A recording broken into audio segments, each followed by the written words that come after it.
Hi అండి. పునుగులు పుట్టిల్లు ఈ వర్డ్స్ రైమింగ్ అయితే బాగుంది కానీ పక్కింటక్క చెప్పిన లాజిక్ మాత్రం నాకు ఏమాత్రం అర్థం కాలేదు. మీకేమైనా అర్థమైతే కమెంట్ చేయండి. ఇంతకీ ఆ గొడవ ఏంటో తెలియాలంటే పూర్తిగా ఈ వీడియో చూడండి. ఖాళీగా ఉంటే చెయ్యి ఆడకపోయినా నోరు ఆడాలి, ఏదో ఒకటి మేత మెయ్యాలి అని అనిపిస్తుంది కదా.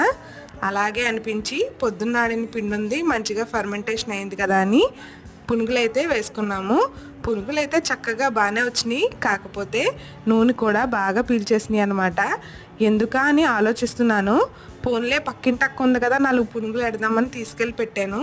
ఎందుకక్క నూనె పీల్చేసినాయి అర్థం కాలేదు అంటే, పుట్టింటి మీద ధ్యాస ఎక్కువైపోతే పునుగులు అలాగే నూనె పీల్చేస్తుందంట. ఆ లాజిక్ ఏంటో నాకు ఇప్పటికే అర్థం కాలేదు. తలుచుకుంటే నిజంగా నవ్వు వస్తుంది. మీకు ఏమైనా తెలిస్తే కమెంట్ చేయండి. అలాగే వీడియో నచ్చితే ప్లీజ్ లైక్ చేసి ఛానల్ని సబ్స్క్రైబ్ చేసుకోండి. Have a nice day.